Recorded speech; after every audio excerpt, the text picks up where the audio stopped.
Hello, everybody. Welcome to Generation Gap. I'm Gretchen, joined as always by my co-host Tom. And I'm Tom, joined as always by my co-host Gretchen. And today we're talking about 1993's Tombstone.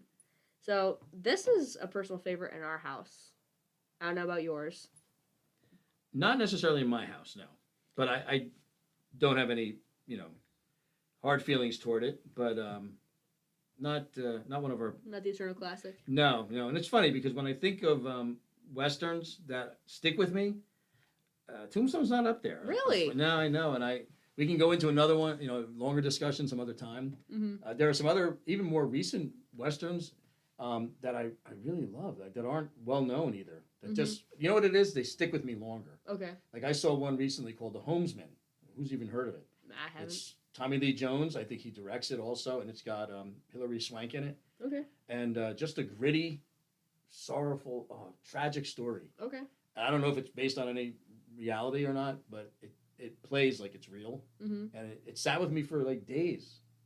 Tombstone I loved. I enjoyed it. Yeah. But it didn't sit with me. Huh. Maybe I knew the story because I've known it for a long time. Also, the real story. That could be.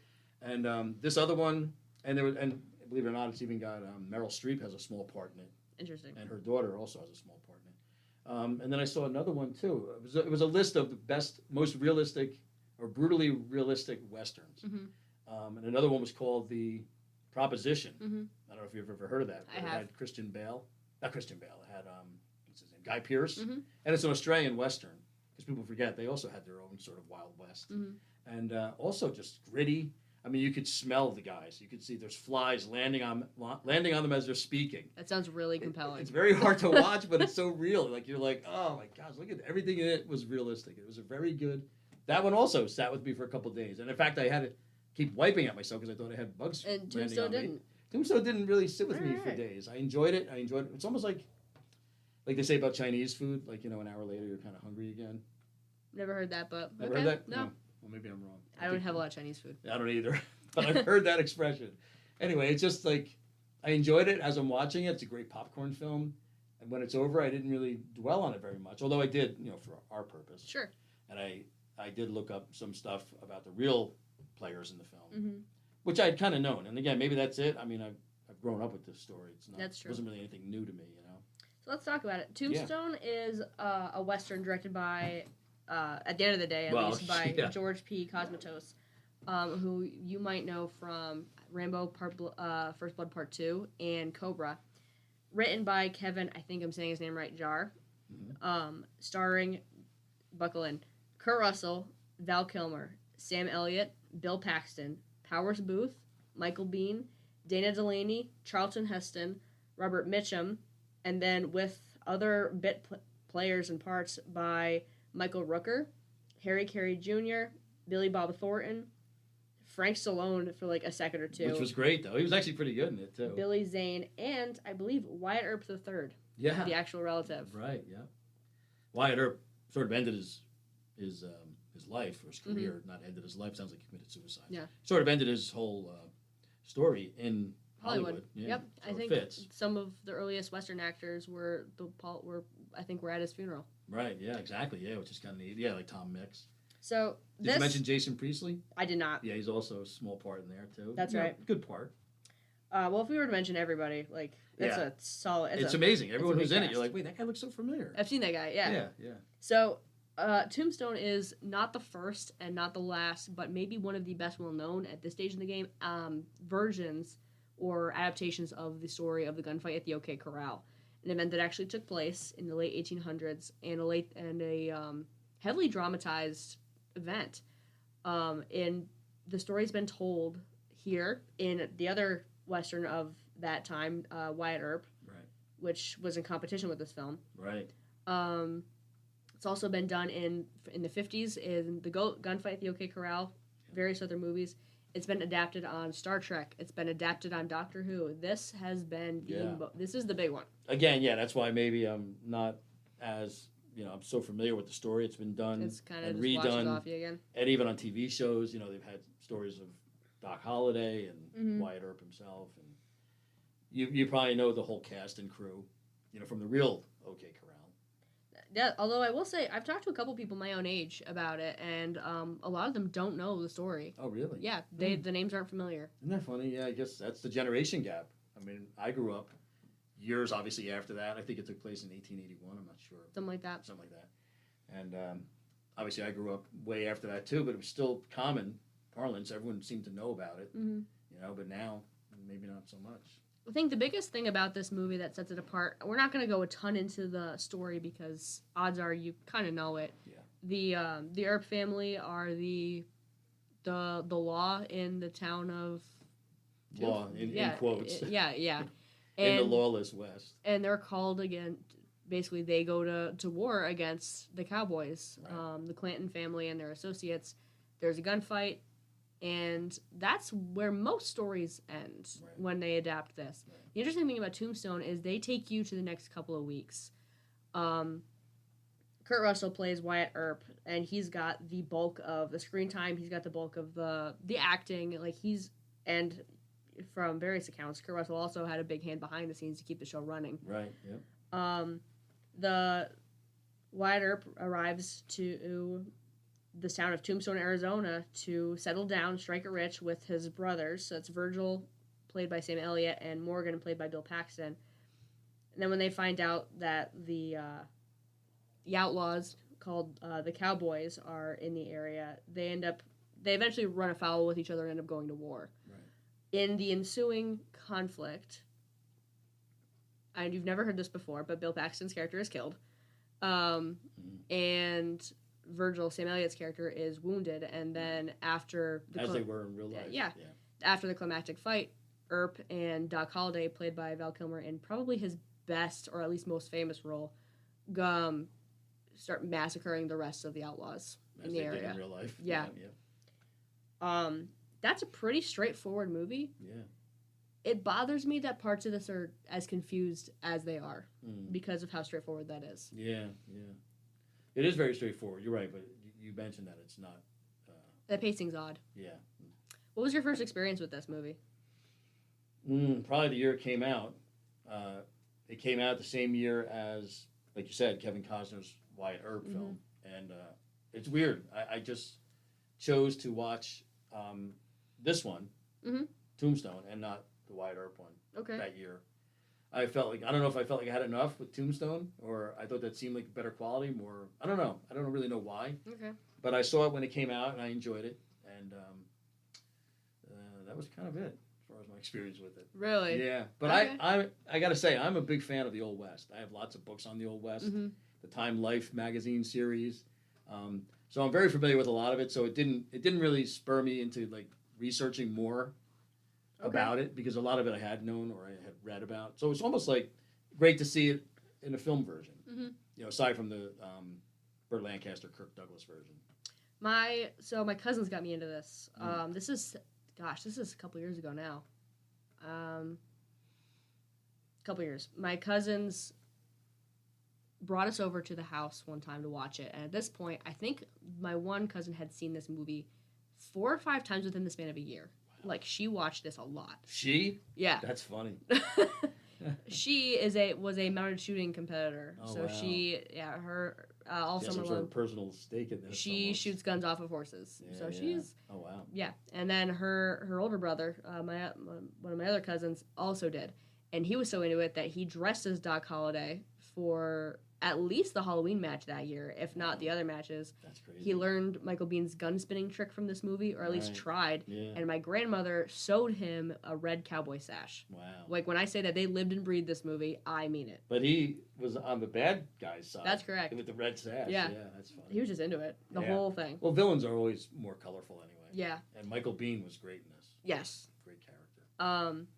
Every scene he's in is riveting. You got that look, like just evil looking, you know, he's smiling, and it's so cold. We love Michael Biehn in this house. Yeah, I do too. Huge fans of him. Yeah. But when I saw it for the first time, I actually was the only one who went in cold. My sisters they really liked Val Kilmer, and they were really in his filmography, and so they'd already known a bit about, you know, his scenes, his role. They already knew a good chunk of it. So I walked in totally blind. The thing I was most excited about was Charlton Heston, which this is our third time talking about him on this show. Right. but I was riveted, and I don't like westerns that much. Yeah. If I like of all the genres, that's kind of like the one I can most leave on the table. Yeah. Well, one of them, and I was totally enthralled by the whole time because I loved the cast. I loved everything I was kind of in, and I like the way that it kind of like lazily takes you through that first third of the movie. Like it's not pushing you into the the gunfight's coming, but it's not throwing it at you. Right. Yeah. And then true. Weirdly enough, which this movie's long. Yeah. It was a long movie. Yeah. But I don't know. Did you feel like I didn't feel like it was that long? I had a moment. Did you? I had a moment. I enjoyed every minute of it. I enjoyed the acting. I thought the acting was really good across the board. Everyone, there was no real weak spot at all. No. Even small bit players like you mentioned. Even Frank Stallone, who I don't really think of as much of an actor. No. He was very good in his part. You know, he fit. This guy from New York playing some old West, there's car dealer. There's parts of this movie that I do feel, and we may as well talk about it. Early in production, I think about a month into production, the director was fired. Right. And in the ensuing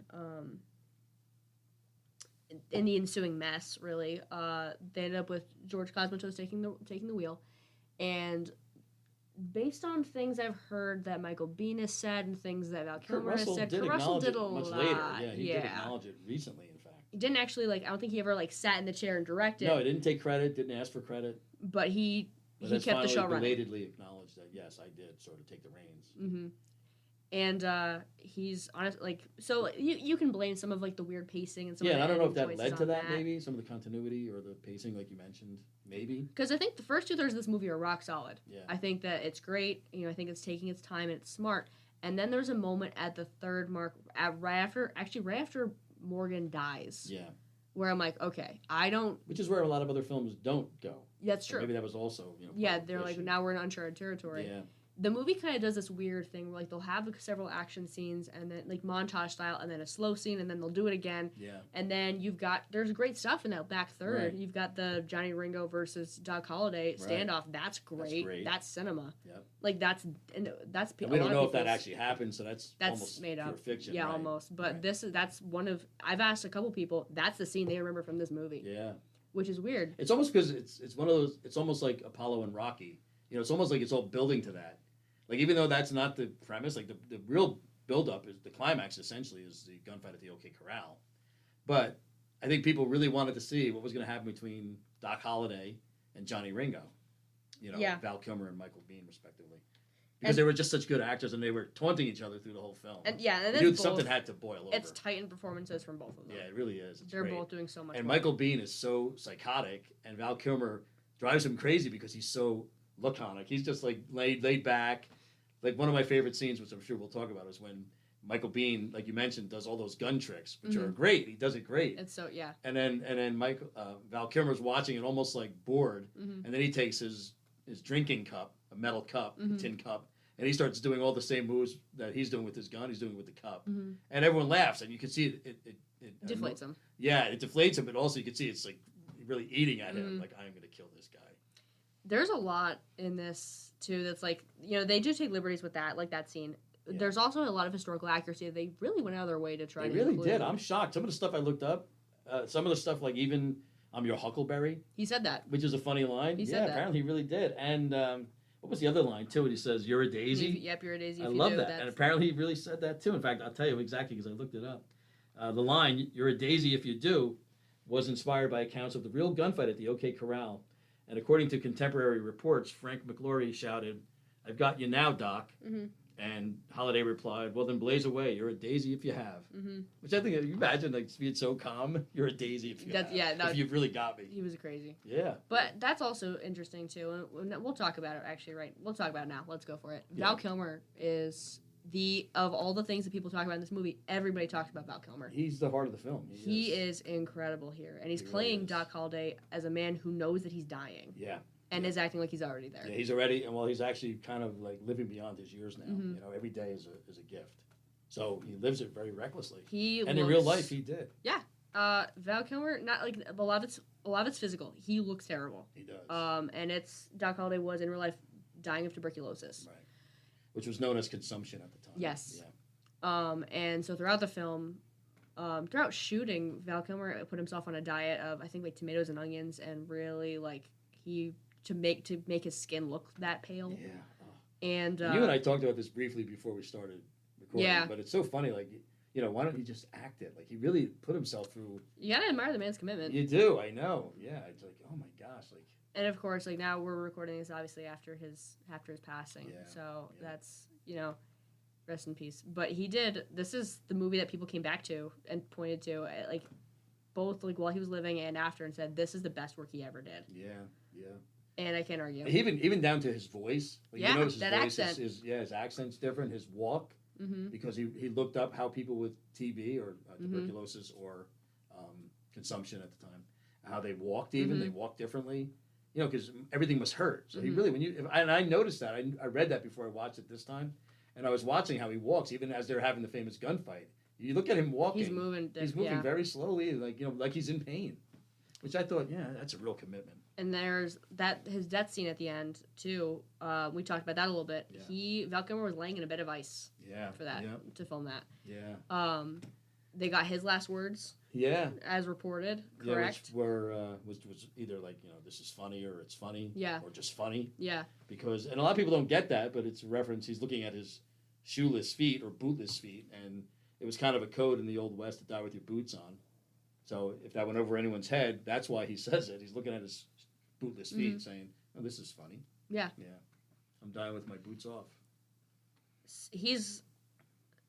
I think we're gonna come back to him at some point because he is such a huge part of this movie. It's weird though because Doc Holliday is a satellite character, like in terms of the actual conflict. Yeah. The center of conflict is the Earps. It's Wyatt. He's the main. He's the target. He's the central figure. Yeah. And Kurt Russell is phenomenal. Also, and he had a weird career too. Like he started out as like the world's first, really like the first generation Disney brat. He was, yeah. And then he kicked Elvis. Yes, remember that? Yes, I do. And he became, in the 80s, he started to be like more of an action hero, but did like a fair bit of comedy. He had a wide variety of career. He did. And then this is a big role for him. This is huge. Yeah. And I think he's really great. A lot of people talk about the gunfight between, like the gunfight itself and the scene between Doc Holliday and Johnny Ringo. The scene that I think of in this movie is when he's out in the rain right after Morgan dies. That's every time I think about this movie, that's the scene that I remember that stuck with me for months after I watched the movie. Yeah. And I think because of his choices, I don't think people give Kurt Russell the credit he deserves as an actor. Mm-hmm. He's a very good actor. He's very realistic. Yeah. And he can do any scene, a dramatic scene, a love scene. He's, and obviously an action scene. He's good. He's very good at what he does. Yeah. And as even like the movies that I go back to are usually his work with John Carpenter. Right. Even in those, there's so much variety in what he's doing. Like he's, I think he was overlooked a little bit. Yeah, I do too. Yeah. But I'm glad that he got. And again, it could be his choices. Maybe he did that on purpose. He didn't seem like a real Hollywood type. He seemed like he enjoyed acting. He was having a good time. He was having a good time. Yeah, choosing roles he really enjoyed. And it's funny. I mean, this movie could have easily been called Wyatt Earp or Earp also, but he didn't. He didn't call it that. He let Kevin Costner have that. But the film really is. He's the center of the film. And I think that's kind of where the pacing problems run in. So you've got like the threads running where you've got the Earps and like the standoff that's coming, and then they start focusing on, because they're trying to do everything. I think they almost bit off more than they can chew, because then they start going into the troubles with Wyatt's marriage, right? Which did happen. Right. I think his wife was addicted to laudanum. Right. And then they start talking. Then they start shifting the focus in some scenes to what's going on with him and Dana Delaney, this actress that comes into town. And that's also true. Yeah. Which is fine. And he did spend the rest of his life with her. Yeah. I don't know if they never married. If they had the movie, I think more essentially focus on just Wyatt, like personally, maybe. But like I said, the movie's pacing, and this might have been just me, did feel like scattershot. No, I think you're right. What's going on now? I almost feel like in other films, or maybe in another film, the whole last half hour, maybe whatever it was after the gunfight, would have been an epilogue. Yeah, just words, words on the screen saying like, this is how it happened. This is what ended. Yeah, and they could have even just said, and Wyatt Earp did spend the last 50 years of his life with that actress, but instead they wanted to make it visual. Yeah, which works in a way. I mean, because you can still remember some of those scenes, but it could have worked even with just a screen card at the end. I don't. Epilogue. Yeah, I'm torn as to I think there's enough good stuff in the back third of it that I'm glad they left it. Me too, and I enjoyed it enough where I didn't feel at all that it went too long. I was kind of enjoying, and there were some great scenes in that. You know, again with the Johnny Ringo and Doc Holliday gunfight. I also really like. I'd rather see that than read it. Yeah, same. Yeah. Especially because we don't know that happened for sure. That's we don't even know, right? But nobody knows, so it could have been. You know, he was Doc Holliday. Just for those who don't know, he was found with a gunshot wound to his head. I think he was Johnny Ringo. Johnny Ringo. What did I say? Doc Holliday. Yeah. Johnny Ringo. Yeah, he was found with a gunshot wound to the head. I think he was holding his pistol, but nobody knows if he committed a suicide or someone shot him. Like, they don't know. I personally lean towards suicide, although that didn't really fit his character either. But who knows? We'll never know. That's true. Yeah. Some of the other stuff that they got right here too, that they like put in extra work. There's a scene, a sequence pretty late in the movie, where Wyatt is like knee deep in a river. Well, everybody is shooting at him, and he wasn't touched. And the way that's edited, I make fun of that every time we watch it as a family. I'm like, this is goofy. I can't believe how goofy this is. The editing is weird. Some of the I question one or two of the choices made, but that happened. Yeah, that was for real. That's what's so crazy. Wyatt Earp was never touched by a bullet. Yeah, his whole life. Yeah, which is insane. Yeah, he's kind of skirted both sides of the law himself. You know. Yeah, and yet he was never wounded. That's one thing that's important too. Like, you know, as all movies do, this movie has to choose sides a little bit and make some guesses as to what people were like. This movie comes down on the side of the Earps are the good guys. Right. There have some dark sides to them, but definitely for the had most some part, dark sides, and they were. I don't know if they were prosecuted. They were certainly questioned about the gunfight itself, and they were found not guilty. But what they did was vigilantism. Not even the gunfight necessarily, but they're going after the cowboys. Yeah, that was definitely. And the way they took them out, that was definitely vigilantism. But they were found not guilty. Mm-hmm. Whether that's true justice or not, it's up to the time. It was justice at the time anyway. Mm-hmm. But they didn't have a problem skirting the law. And Doc Holliday was, I think, one of the more dangerous members of the group too. Although I don't think he was in as many gunfights as the movie makes it out to be either. Yeah. But he even had one after that. I just read about it recently. Oh, really? Yeah, and he killed the guy and was also found not guilty. That's crazy. Yeah, or stabbed the guy actually to death. I think. Now I don't remember the order. That might have been one of his first. Oh, might have been his first. Brush with the law. Interesting. Yeah, he was definitely a wild man. There's actually. There's like a bit that goes that I think that does. I don't think it makes the movie suffer. I think that's kind of just why the people have such a reaction to it. Is like the stuff that's in there. It is so big and is so bloated in some areas because they were trying to make sure that people knew. Hey, we're trying to tell a story here. Like, this is what happened. Right. Not exactly, but we're trying to include enough history that it's not just making the whole thing up. Right. Yeah. There's definitely a lot of true references. And a lot of it you don't know, because even at the time, just like today, stories are exaggerated almost immediately. Mm-hmm. And you ask 5 people who witnessed a gunfight at the OK Corral, just like you ask 5 witnesses who witnessed a gunfight today, you're going to probably get 5 different stories. Mm-hmm. What color they were wearing, whatever. Right. So it's just, and I think a lot of times, Hollywood today too is going in the other extreme. They're trying to deflate a lot of the heroes, or whatever you want to call them, the stars of these issues. But the truth is probably somewhere in the middle there, somewhere in between. Sure. Even putting reality aside, let's talk about how the movie actually is. Yeah. Pretty darn good. Very good, yeah. It's not as long as Wyatt Earp. That I think that's like 3 hours. This isn't quite that bad. This is like 2 hours and something. Yeah, change. 2:40. But it's like we've talked about the all-star cast, but everybody pulls their weight. We've talked mostly about like the same couple of names, but like honestly, I like Sam Elliott in this. I like him a lot. Mm-hmm, yeah. I think he's got this real gravitas to the way that he does. Yeah. He's the first person that starts taking things seriously and says to Wyatt, like, we can't let these people just take this. We have to stand up and do what's right. And it's funny that scene too. That when it shows Morgan, he's like he opens up his coat. He's got the badge too. Yeah, that was a good scene. I have such affection for Bill Paxton in so many things. Yeah, he's always good. He's one of those actors that makes me. I'm just happy to see him. No matter what, I'm happy to see him. He always brings something. So, and he's also really good here. He's very good. There's no weak performances at all, which is a credit to either Kurt Russell or the other director. In fact, honestly, they just picked a really good handful of people. Good cast, yeah. It really is good.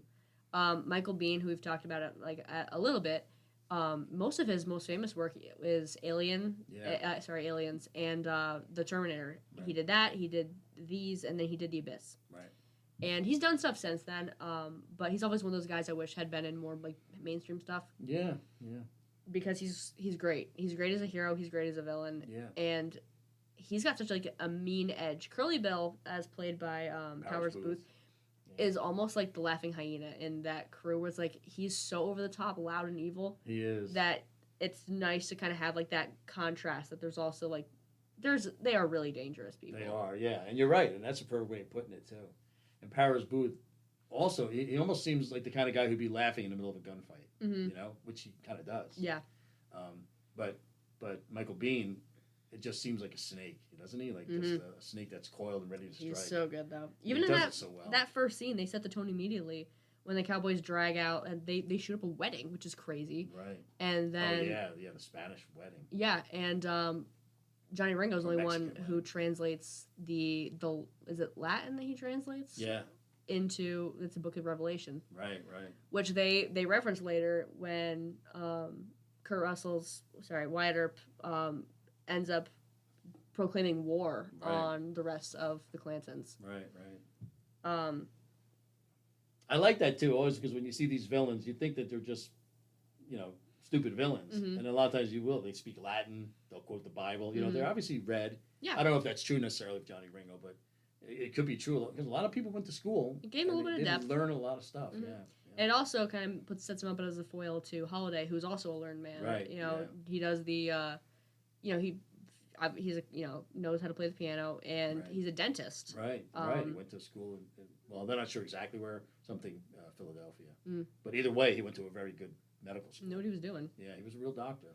Which is, I think that sometimes gets forgotten when we're some doing people the think story. it's just a nickname, No. He was a real dentist.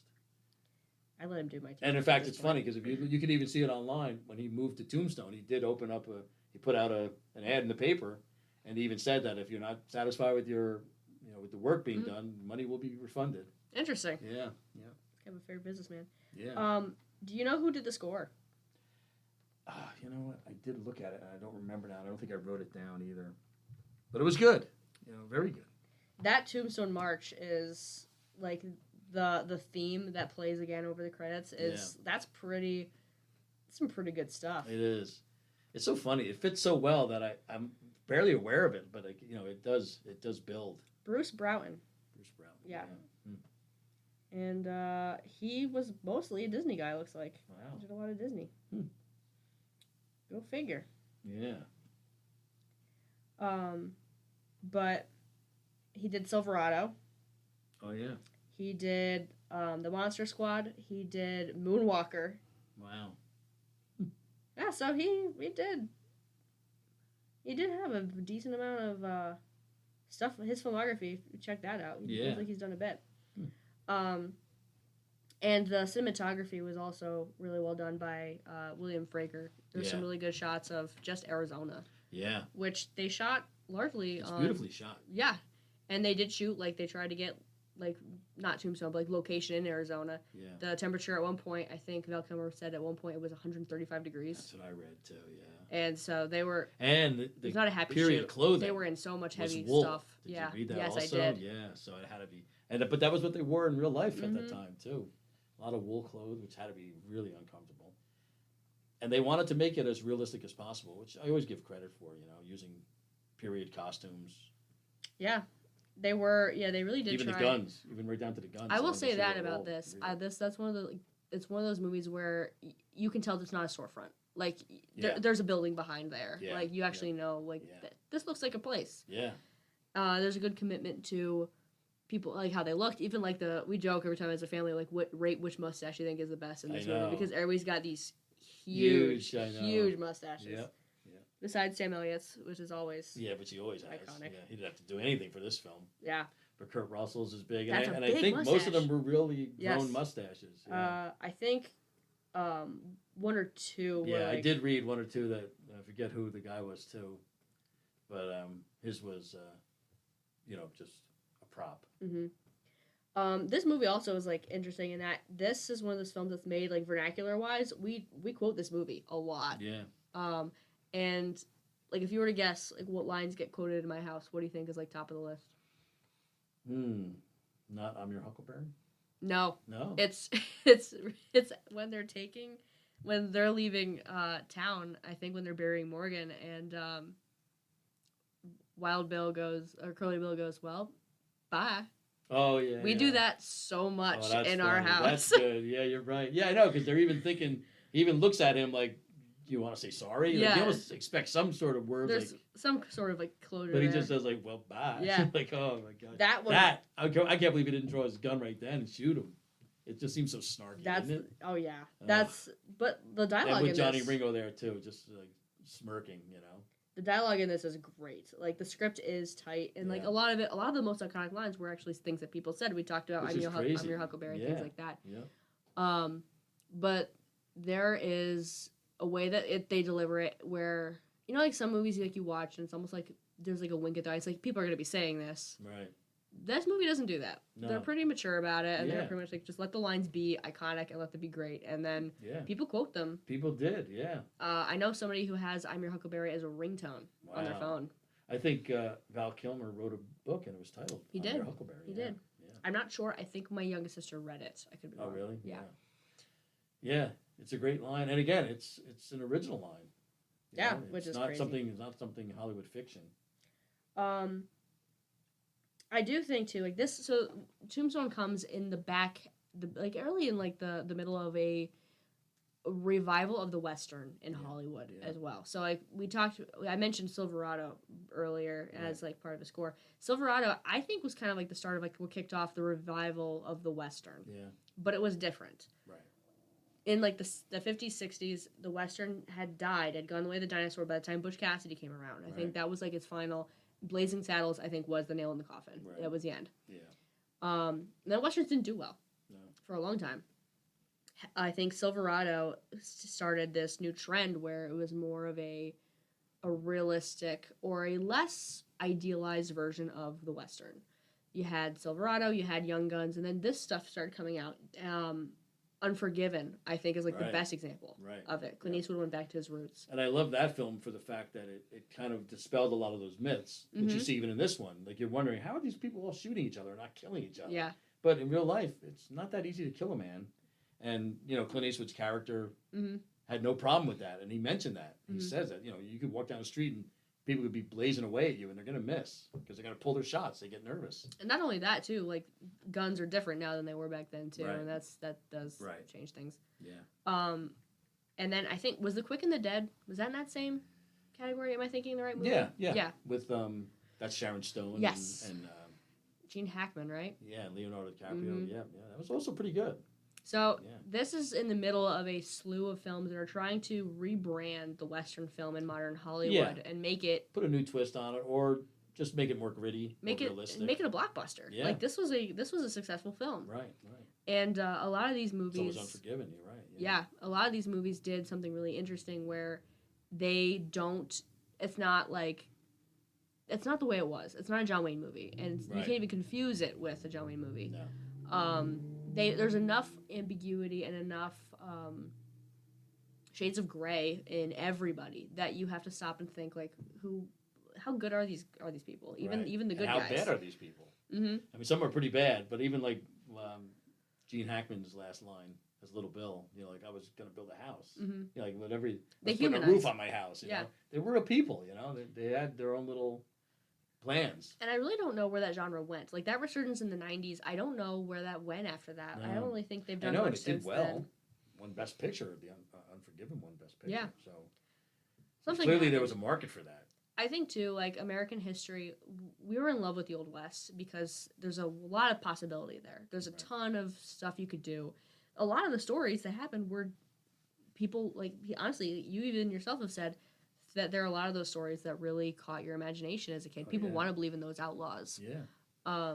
And that's one of those things like Billy the Kid, you hear like the story of the Earps and Doc Holliday. Right. Those are stories that are in enough of our cultural language that most of us know who that is, or Right. at least know the Heard the connotation names. with it. Yeah. Wild Bill Hickok is another one. Yeah.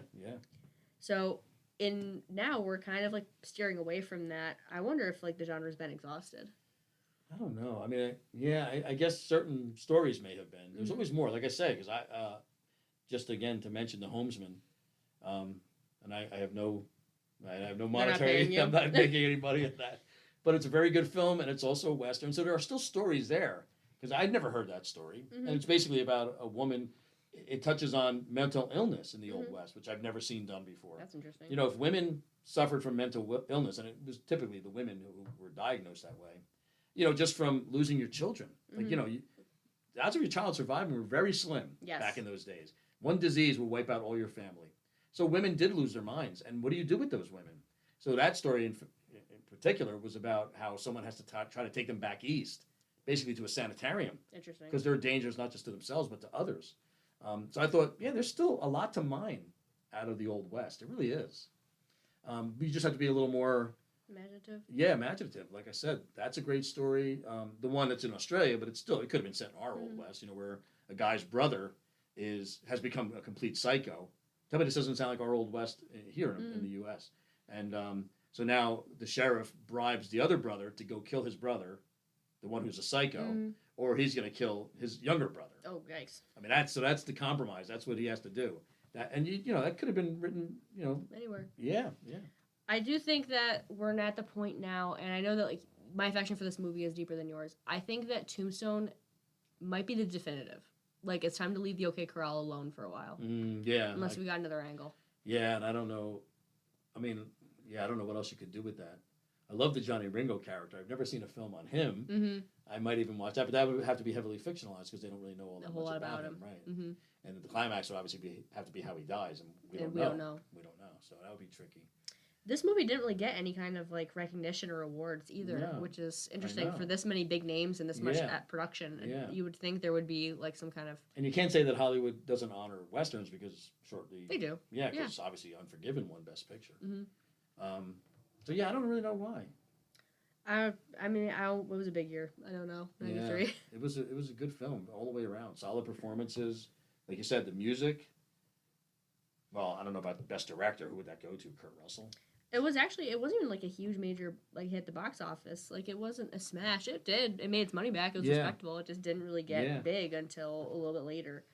And I think part of that is due to the cast. People like checked the box and went, "Oh, hey, I know those guys." And rented it a lot. I think that's one of those... didn't even mention Robert Mitchum provides the opening and closing narration also. I believe he was supposed to be in it, and then there was an injury that occurred. Yeah, he was injured. Yeah. Charlton Heston's here for like 5 minutes. We've mentioned briefly, and he's great. He doesn't do anything special. He's just a presence. Just solid presence. Yeah. Michael Rooker, who I brought up just like as a name at the top. You guys would probably know him as Yondu from Guardians of the Galaxy, but he's great here. And he doesn't get a lot to do either. No, he doesn't. No, but he's like one of the only guys you can point to as a sort of a change of heart. Yeah. You know, he's and then the Cowboys. He gets brutally killed. Yeah. He's very good too. Honestly, like this is one that we go back to as a family. Like we go back to this one a bit. Yeah. And again, Frank Stallone, brief moment, but you know it's kind of refreshing to see him. His acting's good in it. In fact, is he the first one? I think that challenges Doc Holliday. I think he is. Yeah, it's that first interaction there where you really kind of see how Doc Holliday is. Mm-hmm. It's a great scene. And Terry O'Quinn. I don't know if people know the name. He was the Stepfathers film series. He's a good actor. He was also in it. John Corbett, another good actor, has a small part in it. Like you said, Billy Zane. So it's a great cast. Jason Priestley, I thought that was kind of out of character, you know, from Beverly Hills 90210 mostly, you know, and then he was there with the goatee. And I don't think I ever saw that show. No, I didn't either. But it was popular. I believe this is a complete change, you know, obviously, from Beverly Hills to Tombstone. Do you have a favorite scene in this? You know, honestly, I think my favorite scene, I just mentioned it. I loved that whole scene when Johnny Ringo is spinning his guns. Yeah, okay. Very expertly. And then you're wondering, what is Val Kilmer going to do? Mm-hmm. Especially the first time I saw it. I was like, is he just going to like say something funny? Or but then he just starts to spin his cup. And I thought that was just such a funny scene. And too, like that kind of plays out into a talent that Kilmer already had. He's looking at that finger walking, and he does that. He does that in every a lot of movies, if not every. I've seen him do it a lot. Yeah, and I'm sure he worked like crazy on that whole thing with the cup. It's almost like Chaplin-esque, you know, like Charlie Chaplin. Yeah. You could see Val Kilmer doing like the boot, you know, the shoe dance, or the rolls, the dance of the dinner rolls. Oh, I haven't seen that in a long time. Yeah, but he would do that kind of stuff, like where he would. On the set, you know, he's got his free time. He's doing something, you know, that he's going to bring to the character. Yeah. and it was great. I mean, it's really funny watching him spin that cup. I just think that was a great scene alone. Do you have a least favorite scene? Least favorite. I have to really think about that.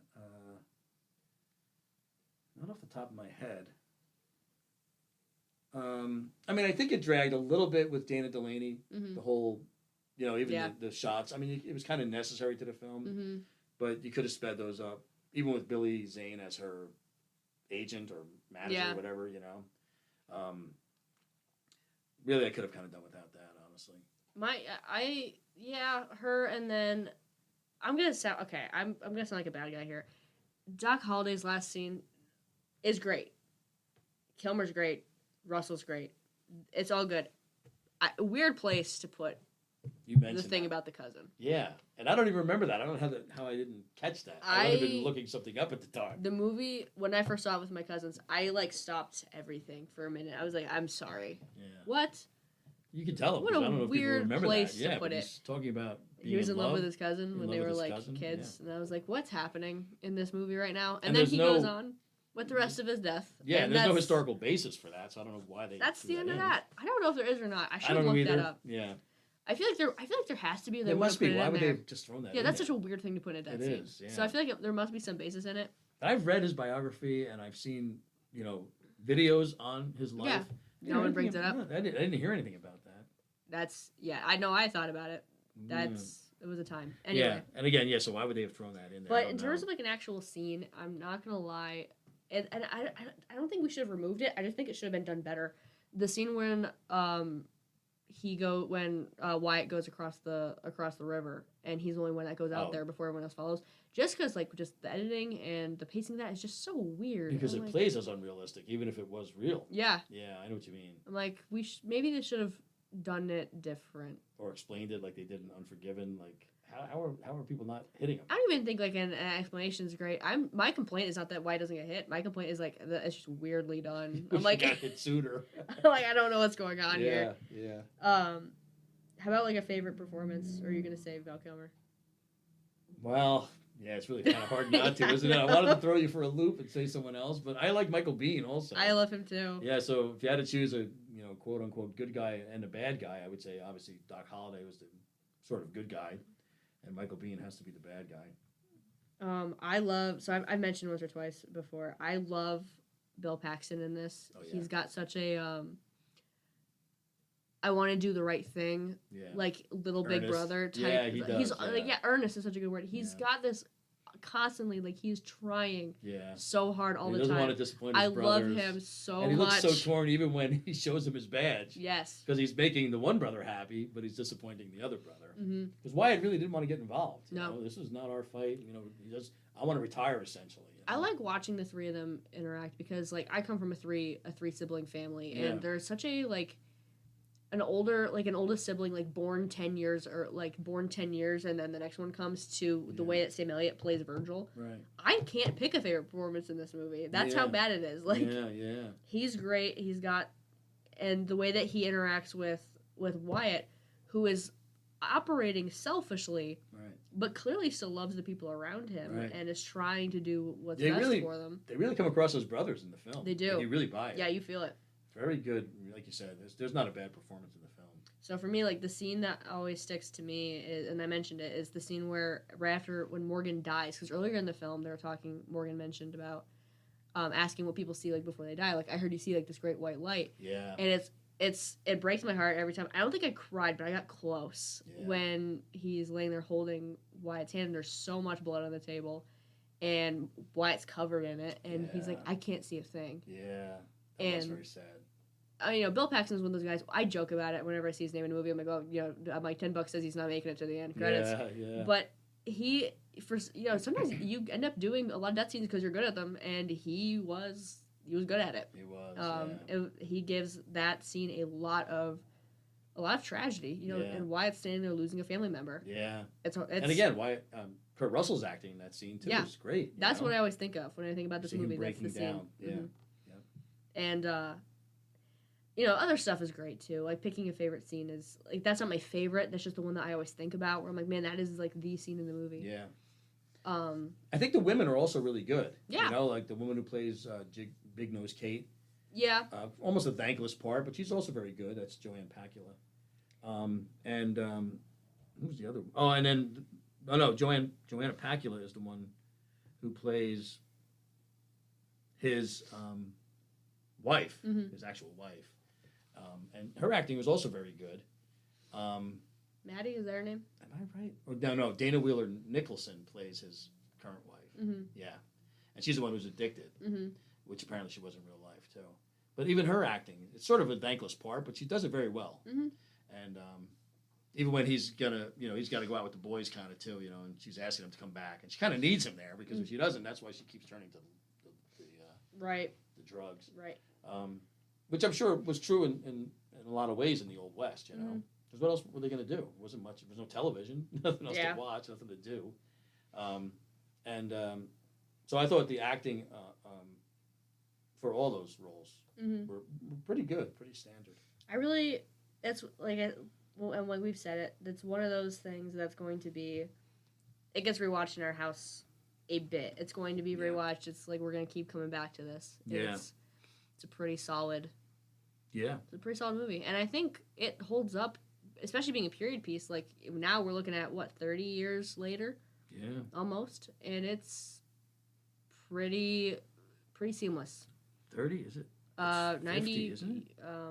What? 30, 40? I'm not good with math. No. So it was 93. 93. It's 2000. It's 26 right now. Okay. So how many years is that?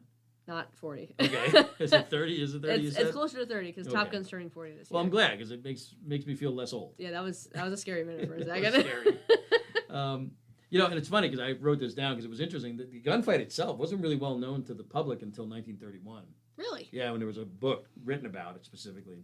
Because you think about it, it took place in the 1800s in Arizona. Yeah, in Arizona, so right? So here. and most of the news comes from the east, if anything, and so the book. Oh, it was the basis for the original film, My Darling Clementine, with that's a good one. Yeah, with Henry Fonda.